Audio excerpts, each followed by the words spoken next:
Okay, sound में आज हम बात करेंगे reverberation. What do you mean by reverberation? ये क्या होता है? तो लास्ट क्लास में हमने एको का बात किया था। एको क्या होता है?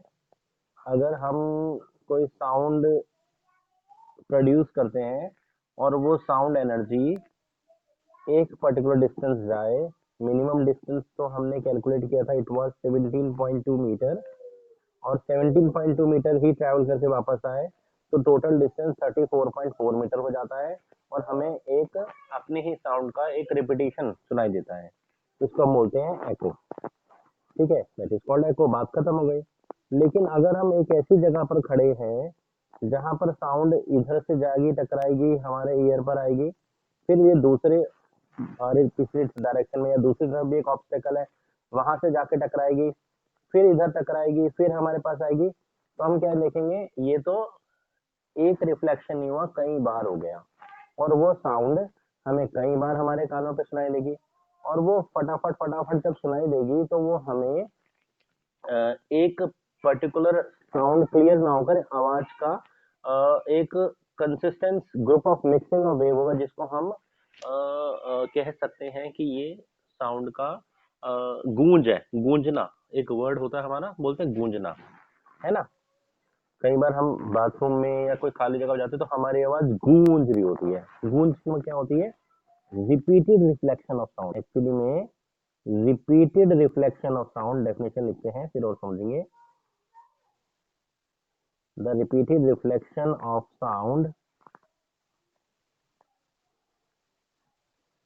that results in persistence of sound. Persistence, persistence means persist कहना, टिके रहना।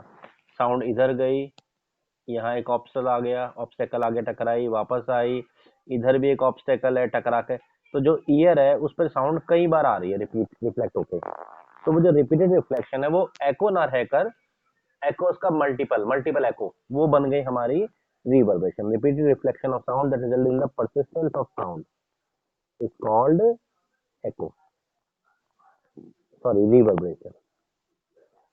एको में क्या हुआ? हमने कुछ बोला, हेलो, हमारी आवाज एक बार सुनाई दी, और एक सिचुएशन ऐसे हमने हेलो बोला, हमें कई बार हेलो हेलो हेलो हेलो, तो वो गूंज रही है ना, इट्स कॉल्ड रिवर्बरेशन। समझ में आ रहा है? हाँ जी, क्लियर हो रहा है मैं क्या कह रहा हूँ?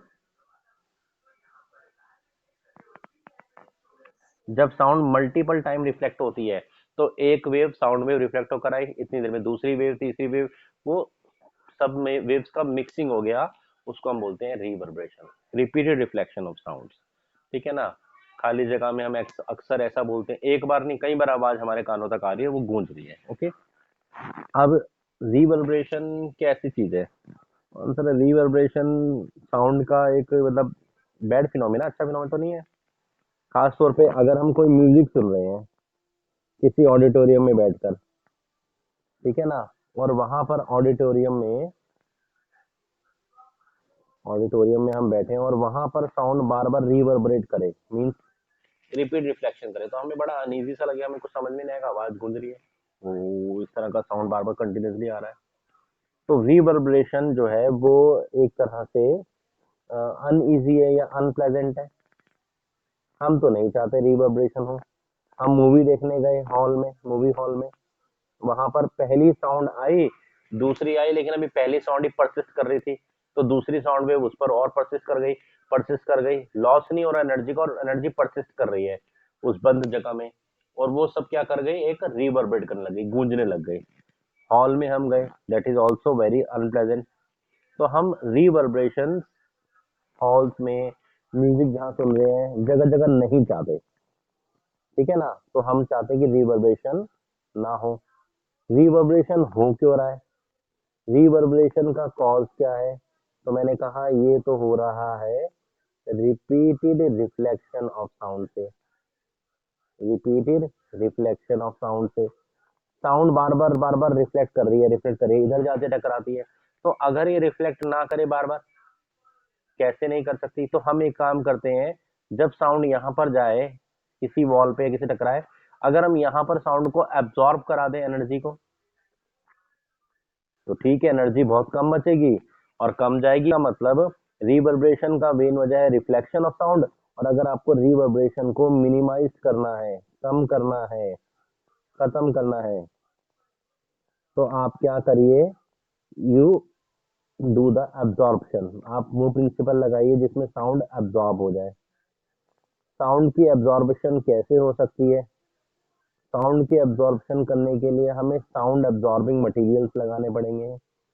तो अक्सर आप मूवी हॉल में जाते हैं, ठीक है, अभी तो नहीं जा पा रहे, पर जब भी हम जाते हैं तो हम देखते हैं जगह जगह कारपेट्स लगे हुए हैं, सीट्स बड़े फोम्स वाले हैं, बल्कि हम मूवी हॉल्स के साइड की वॉल्स को हाथ लगाते हैं तो वो बड़ी सॉफ्ट सॉफ्ट जैसे कुछ फोम्स टाइप लगा हुआ है। क्यों? वो सब साउंड एब्जॉर्बिंग मटेरियल लगा के रखा हुआ है। क्यों नहीं लगाएंगे तो क्या होगा? रिवर्बरेशन होगा, क्योंकि वहां तो साउंड रिपीट होती है। उसके अलावा कर्टेन्स लगाकर, ठीक है ना, सोफास वगैरह लगाकर, फर्नीचर्स रखकर, इन सब में भी साउंड एब्जॉर्बिंग प्रॉपर्टी होती है। बल्कि आजकल साउंड प्रूफ रूम भी बनाए जाते हैं। बड़ी बड़ी कंपनीज के मालिक चाहते हैं कि हमारी जो बात हो, मीटिंग का डिस्कशन हो, वो बाहर ना जाए, तो they make sound proof room. Sound proof room में वो क्या करते हैं? दे यूज साउंड एब्जॉर्बिंग मटेरियल, दे यूज साउंड एब्जॉर्बिंग मटेरियल। ठीक है, आजकल ऐसे मटेरियल्स भी मार्केट में अवेलेबल हैं जो साउंड के एब्जॉर्ब कर ले। साउंड यहाँ से निकले, वॉल्स में हमने ऐसे मटेरियल लगा रखा है, सारे साउंड एब्जॉर्ब हो जाए, ना तो इको होगा, ना रिवर्बरेशन होगी, ना साउंड कहीं जाएगी। ठीक है, और चाहे एको हो चाहे रिवर्बरेशन हो, दोनों ही केस में फॉर्मूला हमारा 2D equal to V × T मैंने आपको बताया था। वैसे एको में ही ज्यादा ही चलता है। क्लियर? क्लियर? ठीक है, आगे चलते हैं। तो बेसिकली रिवर्बरेशन, मल्टीपल रिफ्लेक्शन, 1 2 3, इस सिचुएशन में, म्यूजिक में, ऑडिटोरियम में, जहां पर ये था वहां पर ये हमें अनइजी लग रहा है, लेकिन कभी कभी इसके यूज भी हैं। तो लेट अस सी क्या है use. Uses of multiple reflection of sound. अगर साउंड को कई बार रिफ्लेक्ट किया जाए तो उसके क्या यूजेस हम उठा सकते हैं, क्या फायदे हम उठा सकते हैं। लेट अस सी। पहला फायदा तो हम लोग देखते हैं डॉक्टर्स के केस में, जो उनका वो स्टेथोस्कोप यूज करते हैं। ओके, स्टेथोस्कोप किस प्रिंसिपल पर काम करता है? It works on the principle of multiple reflection of. इसमें क्या रहता है? इसमें दो ईयर पीस रहते हैं, there is a 2 ear piece and there is 1 chest piece, है ना। यहाँ पर पाइप इस तरह से ये अरेंजमेंट रहता है। Okay, there is a chest piece, 2 ear piece. अभी ये हार्ट बीट पर इसको रखते हैं तो क्या होता है, अंदर से अगर मैं इस चीज को क्रॉस सेक्शन दिखाऊं तो ये कुछ इस तरह से अंदर एक पाइप्स होती हैं। साउंड यहाँ से हार्ट या हार्ट बीट यहाँ से चलती है, it strike the one surface, goes like this this this. इसमें साउंड मल्टीपल रिफ्लेक्ट कर जाती है, ठीक है ना। थोड़ा इसका हम शेप भी इस तरह से डिजाइन करते हैं कि ये ऐसा हल्का सा, बाहर से तो हमें ऐसे दिख रहा है, ठीक है, लेकिन हल्का सा हम इस तरह से इसको कर देते हैं ताकि ये साउंड जब भी इसमें ट्रेवल करे, एवरी टाइम रिफ्लेक्शन जब हो तो साउंड का एम्पलीट्यूड बढ़ जाए। क्या बढ़ जाए? एम्पलीट्यूड। और आप जानते हैं एम्पलीट्यूड बढ़ने से क्या होता है? साउंड का लाउडनेस आ जाता है। तो स्टेथोस्कोप में मल्टीपल रिफ्लेक्शन कराकर साउंड को एक पर्टिकुलर डायरेक्शन, एनर्जी को एक पर्टिकुलर डायरेक्शन में हमने देख दिया कि यहीं जाएगी एनर्जी, और दूसरा उसका एम्पलीट्यूड भी इंक्रीज कर दिया। यहाँ यूज होता है। और उसके अलावा कहाँ यूज होता है मल्टीपल रिफ्लेक्शन साउंड का? रिफ्लेक्शन ऑफ साउंड को कॉनकेव बोर्ड्स होते हैं, जैसे हॉल्स की छत भी ऐसे कॉनकेव कर देते हैं। यहाँ साउंड का सोर्स रखा है, ये कॉनकेव सीलिंग्स है, हॉल्स में या ऑडिटोरियम्स में ऐसा कर देते हैं। क्या यूज है? यहाँ से साउंड जाएगी तो रिफ्लेक्शन के बाद ये it become parallel, it become parallel. तो अगर मूवी हॉल में हम लोग, कोई लोग बैठे हुए हैं, तो साउंड रिफ्लेक्ट होकर साउंड यहाँ से रिफ्लेक्ट होकर पैरेलल जा रही है। तो सीट नंबर रो नंबर 1 में जो लोग बैठे हैं, रो नंबर 2 में, रो नंबर 3 में, रो नंबर 4 में, सब लोगों के लिए इंटेंसिटी ऑफ साउंड सेम है। कर्व्ड बनाने से सब लोगों को इंटेंसिटी ऑफ साउंड, कोई ये शिकायत नहीं करेगा मेरे पास आवाज कम आ रही है, मेरे पास ज्यादा आ रही है। इतने बड़े हॉल में हमने क्या करा, साउंड को रिफ्लेक्ट कराकर सब जगह पैरेलल भेज दिया, ठीक है ना। इंटेंसिटी ऑफ साउंड सबके लिए एक जैसा कर दिया, ये हम यूज कर सकते हैं। इसके अलावा बहुत सारे हम ये जब ओपन ग्राउंड में मैचेस होते हैं तो हम देखते हैं कि जो स्पीकर होता है, जो प्रेजेंटेशन कर रहा होता है, मैच खत्म हो गया उसके बाद यहाँ पर स्पीकर खड़ा है और उसको कुछ प्रेजेंटेशन करना है, कुछ बोलना है, ठीक है ना। तो यहाँ पर एक स्पीकर खड़ा है, इसको कुछ प्रेजेंटेशन करना है, तो इसके पीछे यहाँ पर एक कॉनकेव बोर्ड रख देते हैं, यहाँ सारी ऑडियंस बैठी है, लोग बैठे हैं, ठीक है ना। तो इसके यहाँ पर एक माइक रख दिया। ये माइक को भी ऐसे रखते हैं कि ये माइक इस कॉनकेव बोर्ड के फोकस पर रखा जाए, ताकि ये जो भी कुछ बोले, जो साउंड रेट रिफ्लेक्ट हो, यहाँ से हर तरफ जाएंगी, लेकिन जो कॉनकेव बोर्ड से टकराएंगी दे बिकम पैरेलल। और जब वो पैरेलल जाएंगी साउंड रेस, तो जो सामने ऑडियंस बैठी है उन सबके पास साउंड एक जैसी, एक इंटेंसिटी से हर जगह पहुंचेगी, इंटेंसिटी हर जगह सेम है। तो ये भी कॉनकेव बोर्ड्स के भी यूजेस मल्टीपल रिफ्लेक्शन में किए जाते। करिए करिए, ओके। नेक्स्ट थिंग है हमारे पास रेंज ऑफ हियरिंग। क्या हम सभी तरह की साउंड सुन सकते हैं? तो उसका आंसर है सर, साउंड प्रोड्यूस कैसे होती है, जरा वापसी याद करें। तो आंसर है, साउंड तो वाइब्रेशन से प्रोड्यूस होती हैं। तो अगर मेरे हाथ में पेन है और मैं उसको बहुत slowly slowly slowly slowly move करूं, तो वो वाइब्रेटरी मोशन है, लेकिन साउंड तो नहीं आ रही है ना।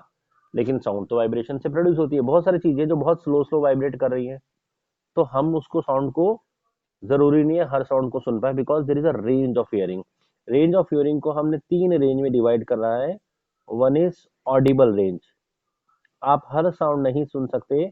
आपकी रेंज ऑफ हियरिंग एक है, आपके साउंड, आपके ईयर का जो ईयर ड्रम है वो एक पर्टिकुलर इंटेंसिटी को रिस्पॉन्ड करता है। वो ये थोड़ी कि कोई भी साउंड आएगी और वो वाइब्रेट करना शुरू हो जाएगा, तो वो आपकी ऑडिबल रेंज है। ऑडिबल रेंज हमने देखा है हमारी 20 हर्ट्स टू 20 किलो हर्ट्स और 20,000 हर्ट्स तक होती है। हर्ट्स फ्रीक्वेंसी है।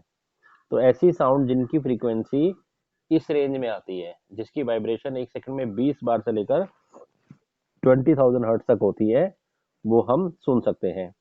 इसके अलावा एक साउंड होती है इंफ्रासोनिक रेंज और इंफ्रासोनिक साउंड। इंफ्रासोनिक साउंड कौन सी होती है? Which are less than 20 hertz, जो 20 हर्ट्ज से कम होती हैं।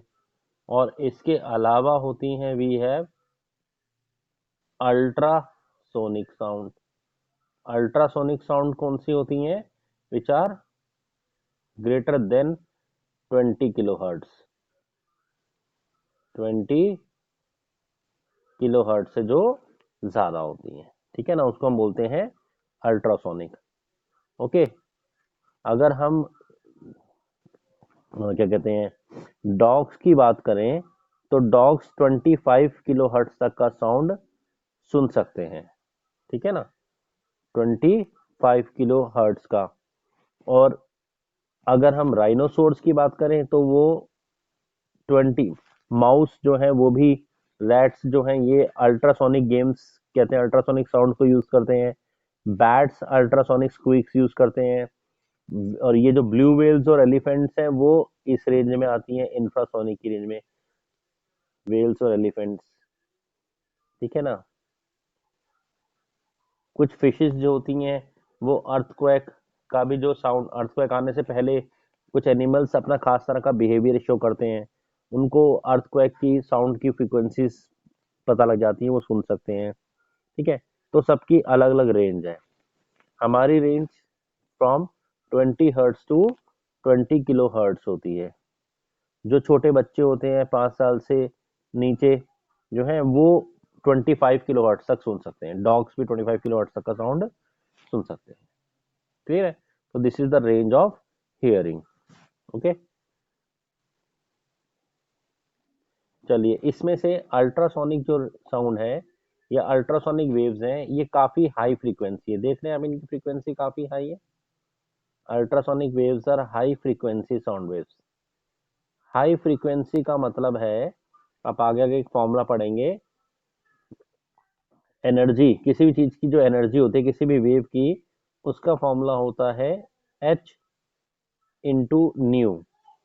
New is the frequency, H is constant, ये फिक्स वैल्यू, इसकी कोई दिक्कत नहीं।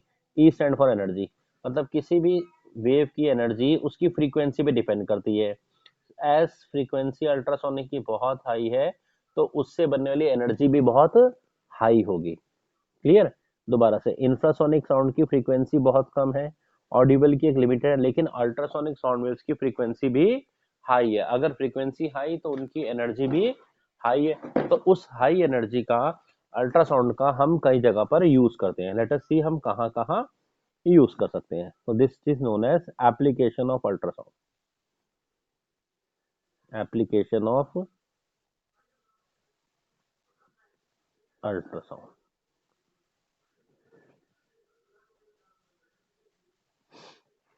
अल्ट्रासाउंड का हम कहाँ कहाँ यूज कर सकते हैं? सबसे पहले हम इसको मेडिकल इंडस्ट्रीज, इंडस्ट्रियल पर्पस के लिए स्टडी करते हैं। इंडस्ट्रियल्स में कहाँ यूज करते हैं?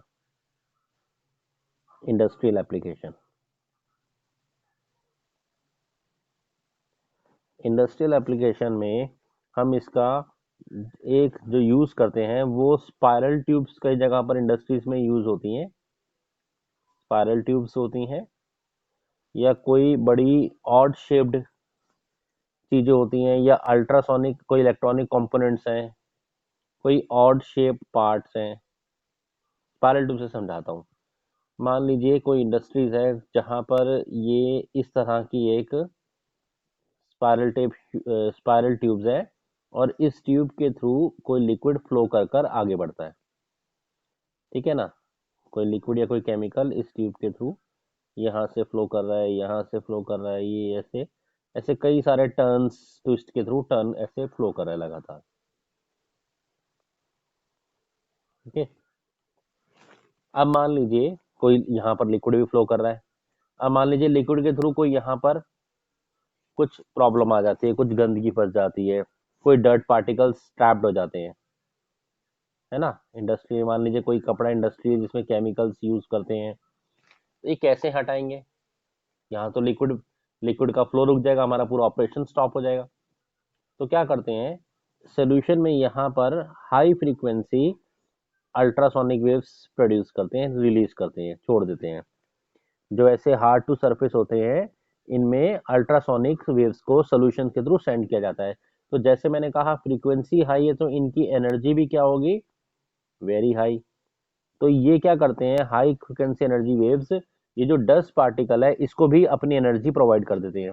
एनर्जी प्रोवाइड करेंगे तो क्या होगा, ये डस्ट पार्टिकल यहाँ से हिलना शुरू हो जाएगा, वाइब्रेट करना शुरू हो जाएगा, और पीछे से लिक्विड का प्रेशर देंगे, तो एज ए रिजल्ट यहाँ से ये क्लीन होकर बाहर निकल जाता है। ऐसे कई इलेक्ट्रॉनिक कंपोनेंट्स होते हैं, वहां भी हम इन वेव्स को यूज कर सकते हैं। क्लियर है ये वाला एप्लीकेशन? ठीक है। दूसरा एप्लीकेशन क्या होता है इसका? एक्चुअली में, हाँ, फर्स्ट तो हो गया टू क्लीन, आप लिखना चाहो तो to clean hard to reach place, जैसे मैंने एग्जांपल दिया। डिटेल आप एनसीईआरटी से पढ़ सकते हैं। और सेकंड होता है to detect metal floss.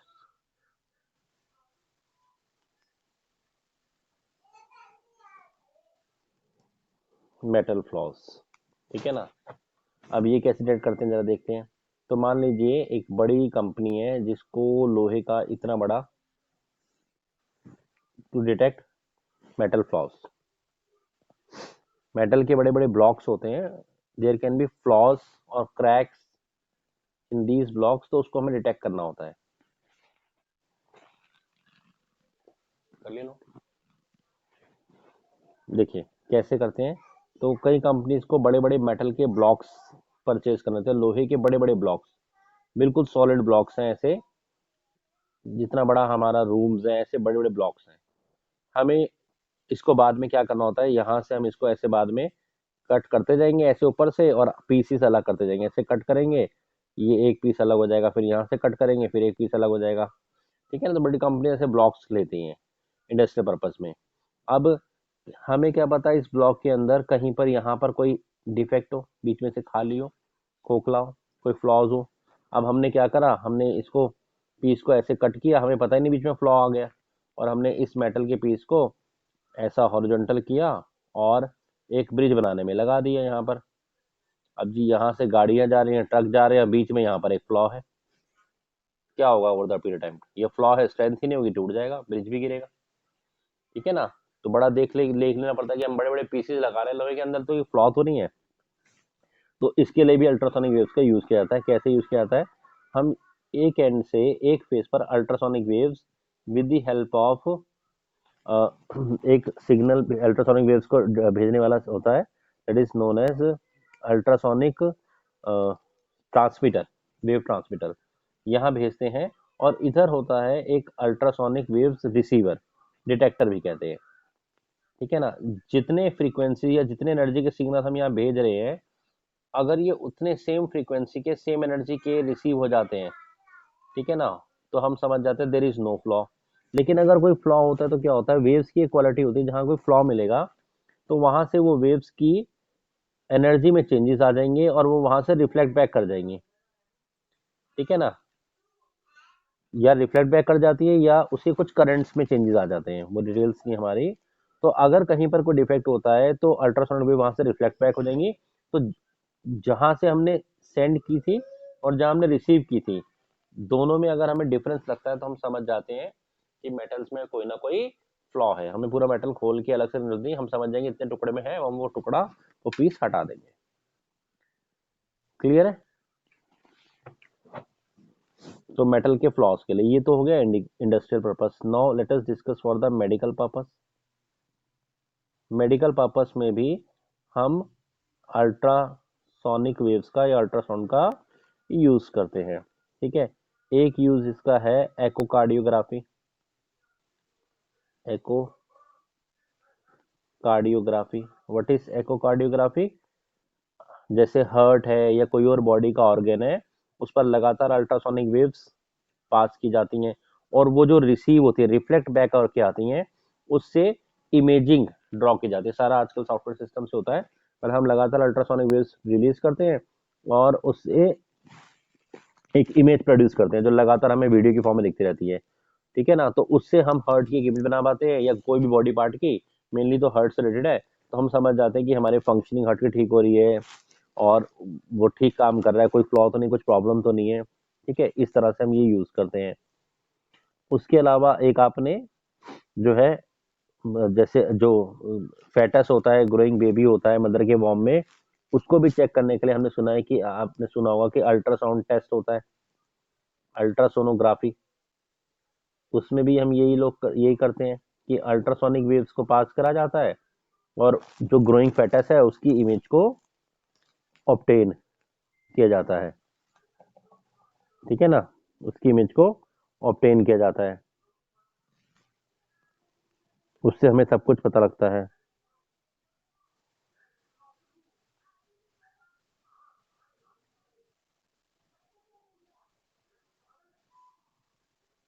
Okay, ठीक है, क्लियर, ये भी ग्रोइंग फेटस के लिए। उसके अलावा आज आप कल सुना होगा आपने, किडनी स्टोन्स वगैरह को ब्रेक करने के लिए भी अल्ट्रासोनिक वेव्स का यूज होता है।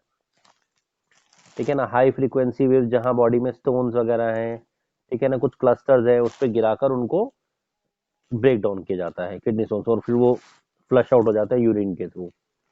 तो मेडिकल इंडस्ट्रीज में इसके इतनी, अल्ट्रासोनोग्राफी में, इकोकार्डियोग्राफी में और किडनी स्टोन्स को ब्रेक करने में हम हाई फ्रीक्वेंसी अल्ट्रासोनिक वेव्स का यूज करते हैं। अल्ट्रासोनिक वेव्स का और यूज सोनार में भी किया जाता है।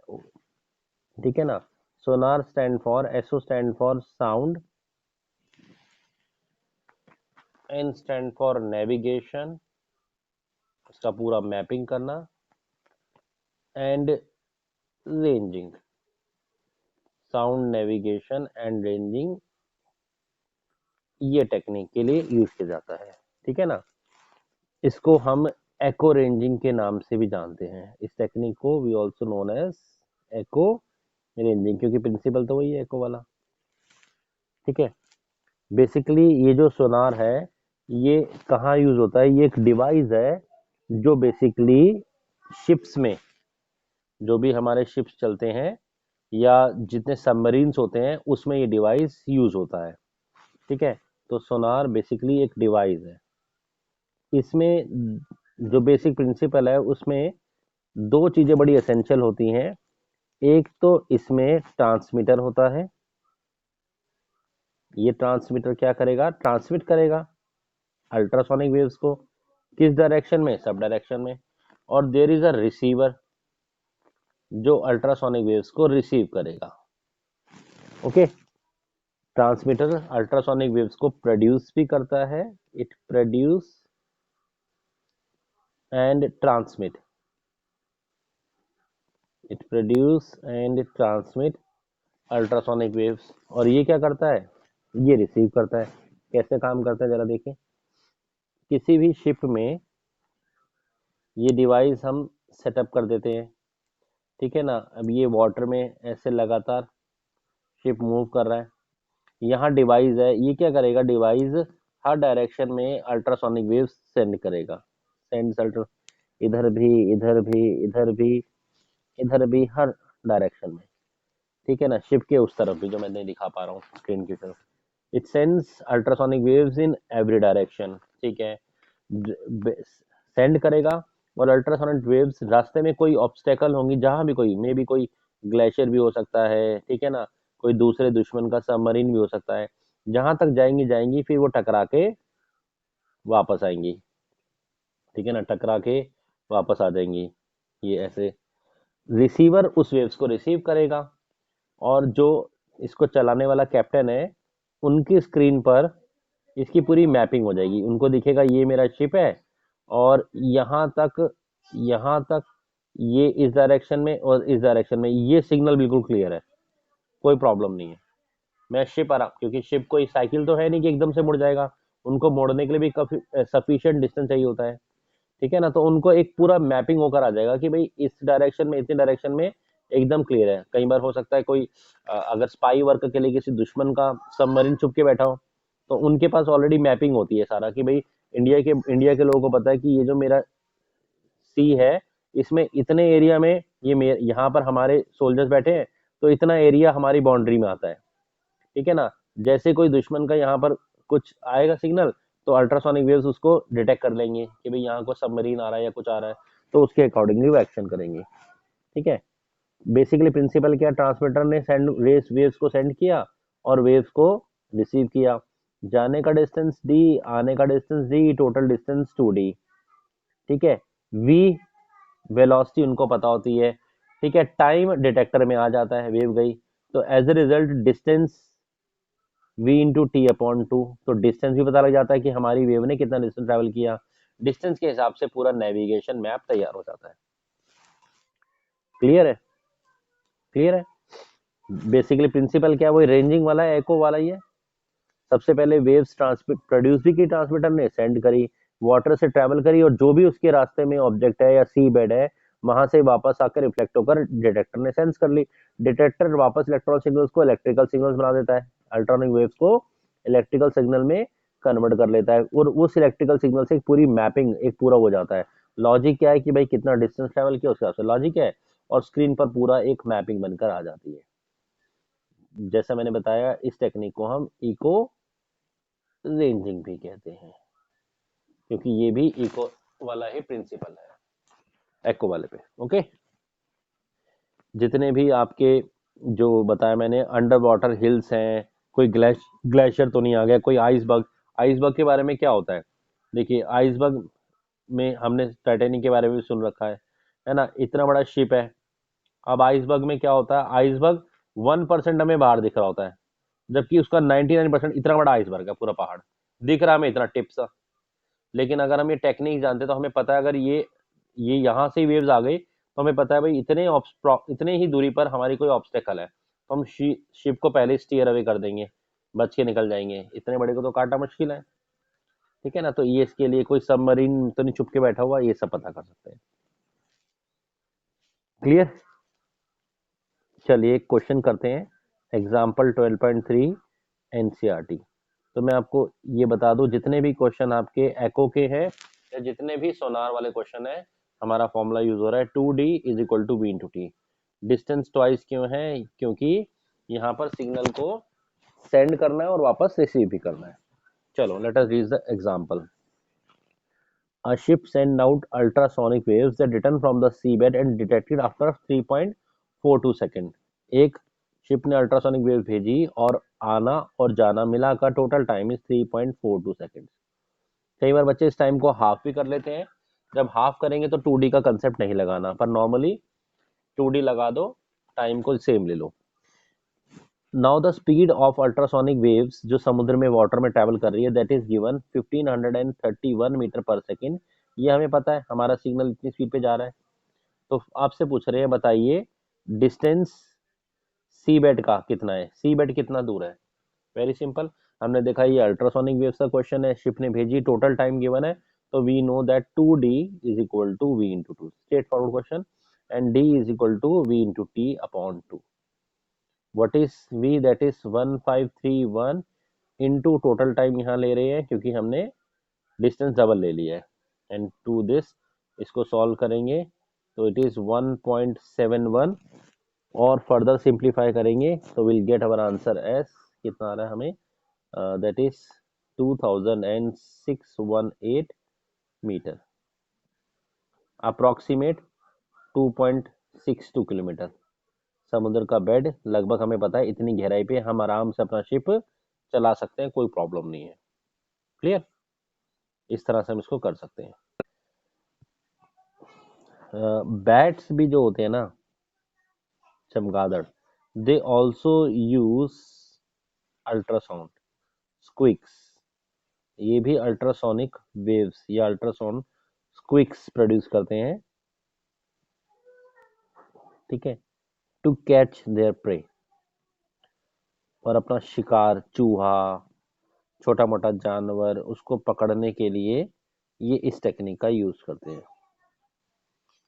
कैसे कैसे करते हैं, लेट अस सी।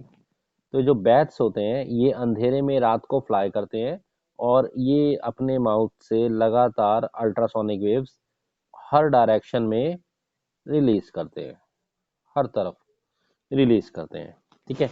और इनके बड़े बड़े कान होते हैं। ये जो अल्ट्रासोनिक वेव्स रिलीज करते हैं, जगह जगह से वो टकरा कर वापस इनके ईयर में पहुंचती है। हो सकता है ट्री से टकराए, हो सकता है कोई पत्थर पड़ा है उससे टकरा जाए, हो सकता है इनका कोई छोटा सा शिकार है, चूहा, ठीक है, यहाँ चूहा कोई या छोटा सा जानवर बैठा है, माउस या कोई छोटा सा,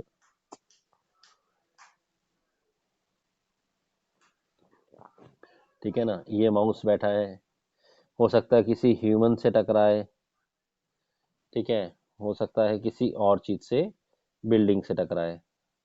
तो ये लगातार जब हवा में उड़ते हैं तो अपनी अल्ट्रासोनिक वेव्स को छोड़ते हैं और वापस जब वो टकरा के आती हैं, रिफ्लेक्ट होकर आती हैं, तो उसको अपने ईयर में रिसीव करते हैं। अब ये इनका नेचुरल है, गॉड गिफ्टेड है कि जो रिफ्लेक्टेड वेव्स है ना, रिफ्लेक्टेड वेव्स, इसका नेचर, रिफ्लेक्टेड वेव्स का नेचर बदल जाता है। जब भी रिफ्लेक्ट होगा ये वेव्स का नेचर चेंज हो जाएगा और इनको नेचुरल गिफ्ट है, ये फटाफट जो रिफ्लेक्टेड वेव्स का नेचर है जो बदल गया है उसको डिटेक्ट कर लेते हैं, ठीक है ना। पेड़ से अगर टकरा कर आ रही है तो उसका नेचर जो इस तरह का होगा इनको पता लग जाएगा। इससे टकरा कर आ रही है इनके प्रे से, तो जो जिस तरह की वेव्स इनको रिसीव होंगी, ठीक है ना, वो इनका नेचर उनको बता देगा कि भाई यहाँ पर हमारे मतलब का प्रे है, हमारा शिकार है, तो ये इसी डायरेक्शन में आगे बढ़ेंगे। और अल्ट्रासोनिक वेव्स, इसको तो सुनाई दे नहीं रही वेव्स, और भेजेंगे अल्ट्रासोनिक वेव्स, और जैसे जैसे इनको आइडिया लगता जाएगा कि हम अपने प्रे के क्लोजर क्लोजर क्लोजर क्लोजर, और फाइनली ये स्प्रे को कैच कर लेते हैं, ठीक है ना। तो बेसिकली जो नेचर होता है रिफ्लेक्टेड का, रिफ्लेक्टेड रेस का, ये इनको बताता है, ये इनके लिए बड़ा इंपॉर्टेंट है। क्लियर। तो बैट्स भी अल्ट्रासोनिक वेव्स का यूज करते हैं।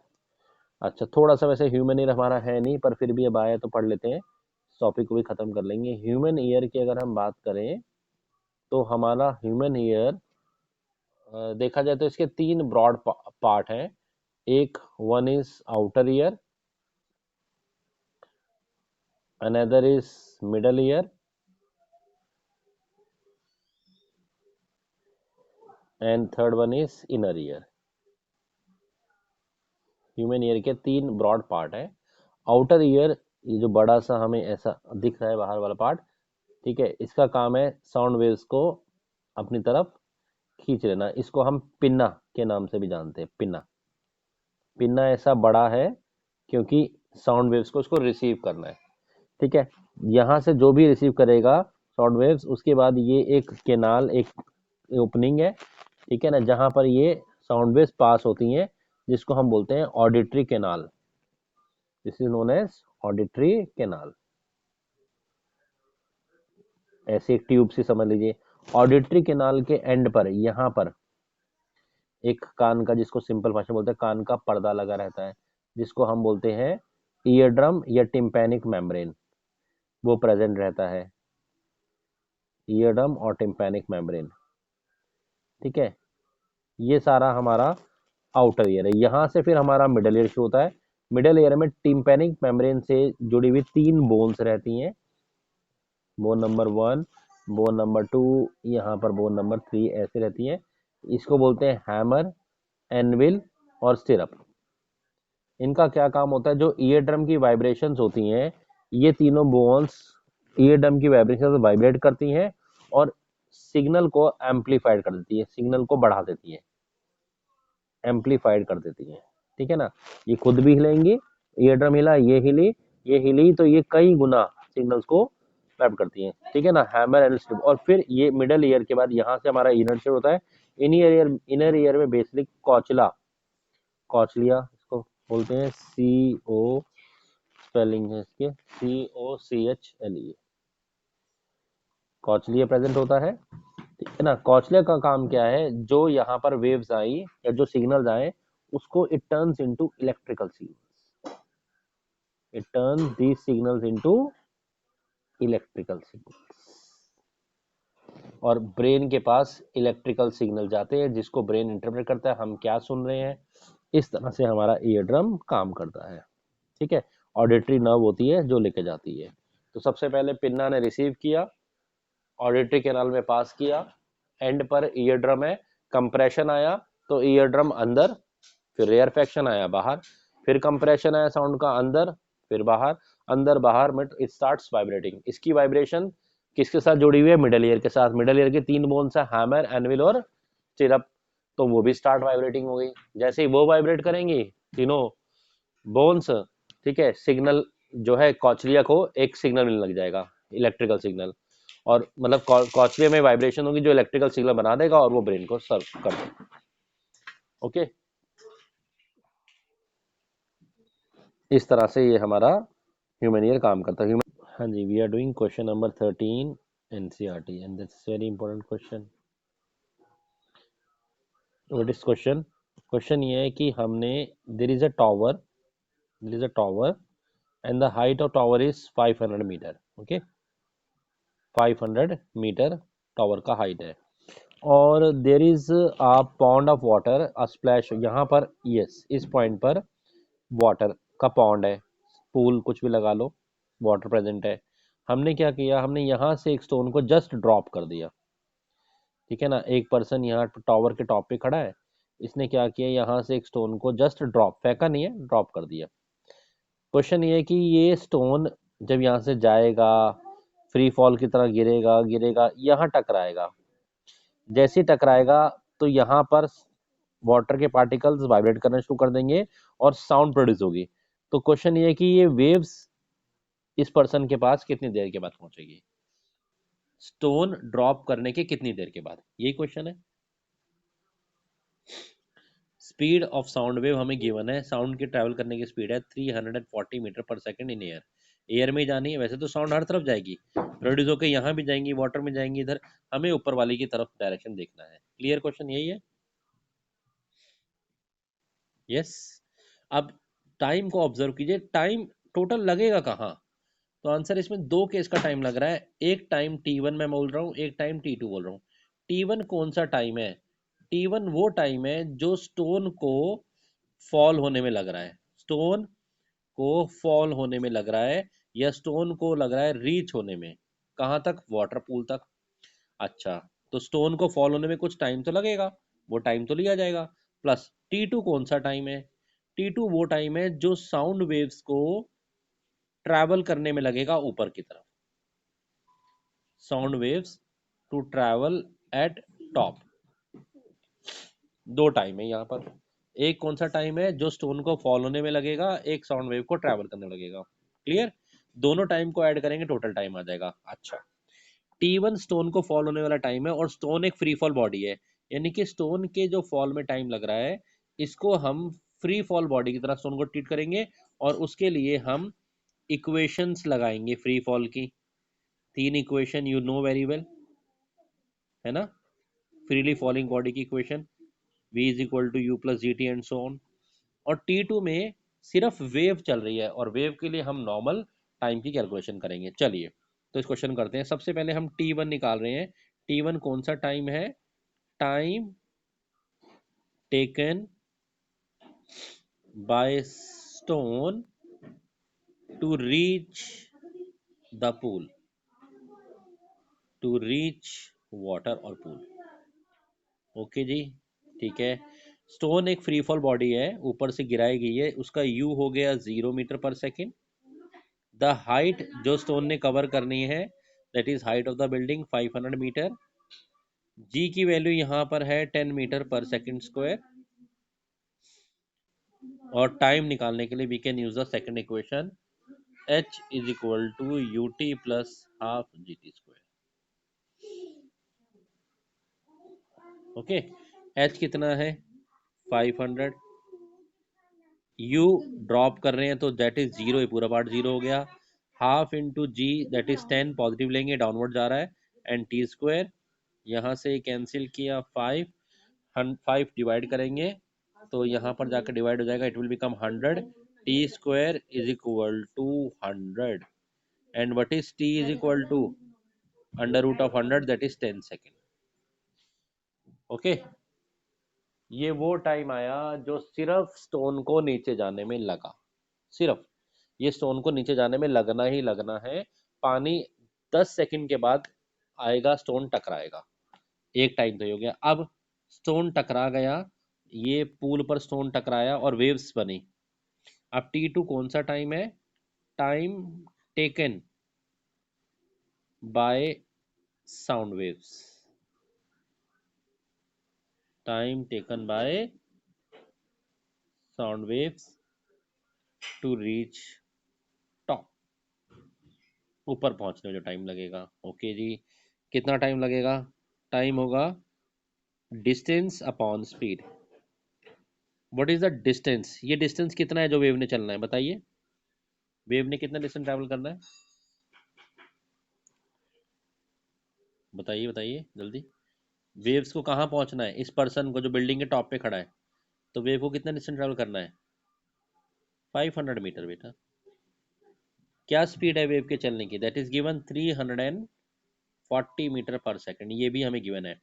साउंड की चलने की स्पीड एयर में हमें गिवन है। इसको सॉल्व कीजिए, ये आपके पास आएगा 1.47 सेकेंड। ओके, तो टोटल टाइम स्टोन ड्रॉप होने के बाद जो आया 10 स्टोन के लिए, 1.47 वेव के लिए, and the total time is कितना? 11.47 सेकेंड। इतने सेकंड के बाद इस पर्सन को स्टोन ड्रॉप करने के इतने सेकंड के बाद उसकी साउंड वेव सुनाई देगी, जिसमें से 10 सेकंड स्टोन का टाइम और 1.47 वेव का time. Is it clear? Is it clear?